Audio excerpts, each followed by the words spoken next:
What's up, wrestling fans, trading card collectors? Welcome to another episode of Wrestling with Cards. Today, well, this just showed up at my doorstep. Stick around and find out what's in it and what I think about SGC.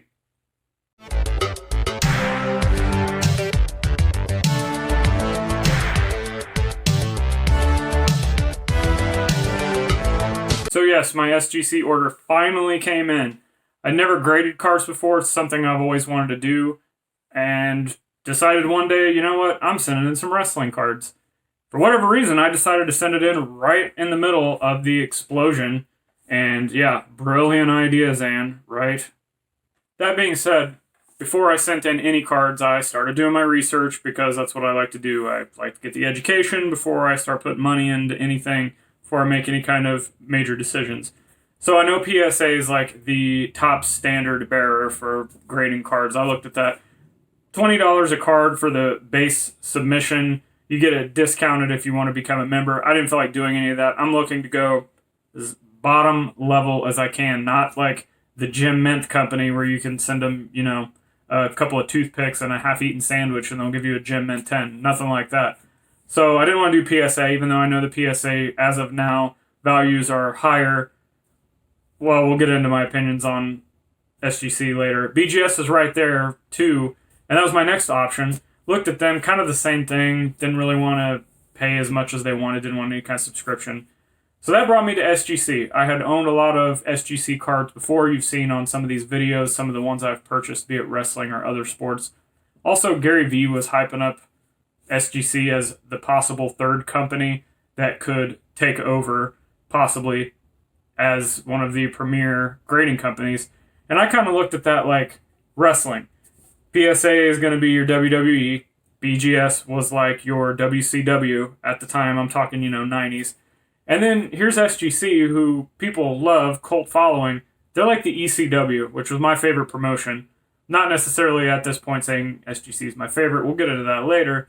But I looked at SGC as being the ECW of card grading companies, kind of the rebel, doing things differently, operating at a lower cost, not generating as much revenue, and that's why a lot of people will say that PSA is the only way to go because their card values carry so much higher value than SGC, but I think that could change over time. With all that being said, I decided to go with SGC, and I did that for a few reasons. Number one, I love the slabs. Love the tuxedo look. I just think it stands out against the boring PSA labels and colors. Same with BGS. Actually, if the BGS cases were a little bit thinner, I like those even better than PSA. Second reason is the cost. Flat $10 a card for their budget economy grading or whatever, which everything I sent in, I didn't care when it came back because it was all vintage wrestling stuff. Oh, spoiler. All my SGC order today is vintage wrestling, so keep that in mind as you're going forward with my opinions on SGC. So I'm ready to go. Got all my cards packed up, shipped out. May 2nd was my submission date. Sent it in. They're still advertising they can get these out and back to us in time. I think it was 20 business days or something like that. Again, this is wrestling stuff and it was older, so I didn't care when it came back. This was a little bit of a test submission to see what cards are going to get what grades, how accurate I think SGC is on their grading, and how quick they could get it back. So May 2nd, sent this in. And then I waited. And I waited. And I waited some more. Finally, I contacted SGC's customer service. So I contacted SGC, sent them several emails, and to their credit, their customer service through this whole process has been fantastic. Very nice, very professional, very prompt. I received responses to my emails back within either a matter of hours or right around 24 hours, which for most of these people, especially I'll use ComC, you have a basic question with ComC, they'll never reply to you. eBay customer service, kind of the same thing. You're lucky if you ever hear back, unless it's something major. These guys are very professional, prompt responses, and they sent me an email statement stating, hey, we're backed up like everybody else now. We don't have a timetable. We apologize. And then I was a little mad. Soon after this, they put out a press release email kind of thing, and you saw it all over Twitter. If you were an account holder, you got an email about it stating, hey guys, we're backed up like everybody else. We're not going to get you your cards until later. We don't have a timetable. We're trying to expand, etc., etc., etc., trying to save face. Well, as I said, I was already mad, so I'm like, okay, do I even want to mess with card grading anymore? Because these guys are advertised to get it back. They're not getting it back. We already know the story with PSA and BGS. Of course, you can get your cards back pretty quick if you want to pay the expedited, but I think that's for modern cards, people that are flipping modern stuff. I wasn't doing that with these vintage wrestling cards. And at first, I was irritated, as I've said. I was really irritated. False advertising. Why would you say that you can get these back to you on time while the other guys over here, they can't do it, but we can. We're SGC. Why would you say that if you can't get it back on time? And then I stopped and thought about it. You know what? All three of these companies are in the same boat. Everybody's backed up. And the prime cause are these Johnny-come-lately flippers trying to time the market, sending in all these modern cards. It's just backing up the whole thing, which is fine. There's nothing wrong with that. It sounds like I'm making fun of you. I'm not, because I flip stuff all the time also. But it just is what it is. People are trying to get a lot of the modern cards graded and get them back as soon as possible. And it's just causing a huge delay with all returns. So basically, I had just kind of written it off. I knew I was going to get it back, but I was like, ugh. This isn't modern stuff. I'm not looking to flip any of this stuff that I'm getting back immediately. I mean, I may sell it. I may put them on eBay within a few days.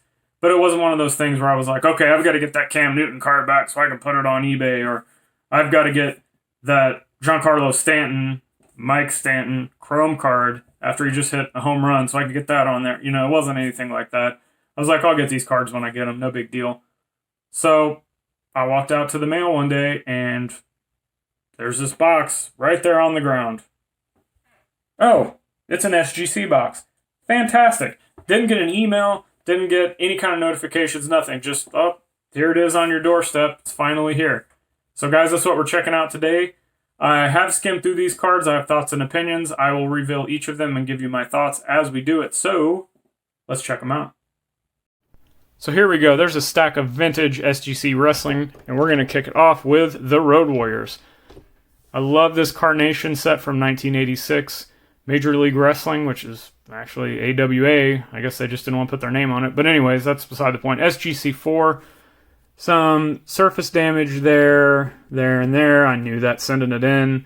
Corners are not bad. I didn't think it would get this bad of a score, but it could be worse. And again, this is a card that I'm going to keep in my PC. I've been accumulating a slabbed Road Warriors collection somehow. They're one of my favorite tag teams ever, so I figured why not just keep it going. We got another Carnation card on top here, so I want to compare these two, 2.5 to a 4. This one doesn't have as much surface damage, but if you can see, there's a crease here, there's one there. There's some, I don't know what that is there. Looks like someone chewed on it. Up here looks sharp. So apparently those creases are worse than the surface damage with SGC, comparing those two. So just food for thought there. We got a bunch of Wrestling All-Stars cards coming up. Here we go. A 1.5. Yeah! Andre the Giant. I mean, look here. A lot of surface damage. There. It's browned on the back.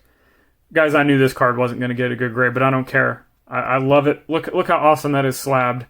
And you know it's an authentic card. You're not buying a fake. I'll take the 1.5. Next up. Oh, yeah. Brother. Hulk Hogan rookie, a 3. Again, I'll take a 3 in this. I don't care. There's some surface damage. There. Corners are not great. Edges aren't great. There's more. Again, I knew this was damaged, but I had recently seen a PSA 4 sell for like $2,000. So if, this could catch up eventually, why not slab it? Guys, another thing you need to keep in mind, this isn't modern sports cards. These vintage wrestling cards, as you can see, are getting low grades. They're harder to grade. They're very condition sensitive. So I have kind of taken the idea that I want to start slabbing all of my vintage wrestling regardless of what the grade gets, because you know it's going to be authentic. If you decide to resell it, you won't have any problems there. And they just look great in the slabs. And again, if you can get a Hogan 3, I'll take a Hogan 3 over a Ja Morant 9 any day in today's climate. So get off the soapbox. Here's Dusty Rhodes. Another 3. Love Dusty Rhodes. kind of the same thing. This one has a little bit more edge wear on it, but cool card. Ted DiBiase with a 4. Same kind of thing. Now here's an interesting one. This Nick Bockwinkel got an 8.5. As you can see, not as much surface problems. I always love Nick Bockwinkel. That's it for the All-Star cards. Now we're moving into some Merlin stuff. Got a Hogan, an 8. That's, acceptable. This is a German Merlin release from 93. Got more from the same series. 5. Now, let's look at these. There's a 5 and an 8. Couple spots there. There's some little damage there. But I really can't see how this one is that much worse. 3 down. I mean, look, there's a little piece of damage there, and that got an 8.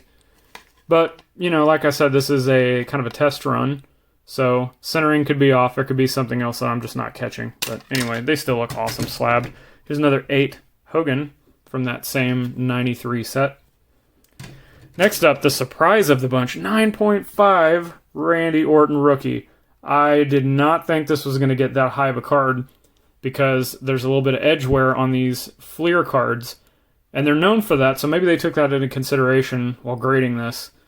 But I was very happy to get this 9.5 Randy Orton rookie. I've got a total investment of like $20 in this card, and yeah, it's worth way more than that, and it will continue to go up. More Merlin stuff. This is from 91. Bret Hart, 7.5. I knew this one was pretty off-centered. There wasn't... That's on the outside, not the inside. There wasn't a lot of damage I could see anywhere on it, so I went ahead and sent it in. 7.5. I'll take it. Here's another PC card, and man, do I love that pose. At an 8.5. Amazing. It is off-center, so that means the surface must be pretty much pristine. Love it. Got a Paul Heyman rookie card. Probably also going with my Paul Heyman auto as a PC collection. I love Paul Heyman. If it wasn't for Paul Heyman, we wouldn't have ECW. So I wanted to get the rookie card slabbed, but, it's not perfect. For an 8, definitely will take it. And the last two on the list, we've got an 8 Cody Rhodes rookie insert. Where's the number on this? RK1. So this was like a little subset put in the Heritage set in 2007. So it's like a rookie insert, and these are really hard to find. And then here's his like official rookie card from that same set. 9. I love that. I thought the centering was a little off, but everything else must be good. So I'll take it. I think these Cody Rhodes cards have the potential to explode with popularity if AEW continues on their, status of going up, getting more popular, doing things WWE is not doing, and gaining that fan base, the lapsed fan that used to watch WWE. Maybe this card goes up because he takes over as, he's one of the main owners, one of the guys that got it off the ground. So I think this has potential. I've been buying all the Cody Rhodes rookies that I can find if they're affordable. So that's it for the SGC reveal. You know what? I'll probably send more stuff into SGC. I'm pretty pleased with these. I love the look of the slabs. I think they did fair grading for the most part. There were cards that I didn't think were going to get good grades that got good grades, and vice versa. So guys, if you're wanting to just kind of dip your toes into grading, send something into SGC. Send something that you don't care it's going to be there for a while. Don't send modern stuff if you're into just flipping. And I think maybe the modern stuff might cost more anyway. I know they're changing their pricing structures, but I'm sending in vintage wrestling pretty much all day. So thanks, SGC. Thanks to everybody who checked out this video. If you like this video and you like some of the other videos, if this video has helped you out with some information, please go down below, hit the subscribe button and the bell icon so you never miss any of my other uploads. While you're there, check out all the links to social media and check out all my store links to eBay, Mercari, and check out my cards. Some of these cards I can guarantee you are going to show up for sale on there, while others are going to be in my personal collection. So keep an eye on those storefronts if you're interested in purchasing any of these. Also, if you are interested in purchasing anything on my store and you found my store through these videos, send me a message on social media or eBay or whatever, and I can maybe throw a discount your way, hook you up with a good deal, just as a show of appreciation for for you taking the time out of your day to check out my video. And until next time, see you, wrestling fans.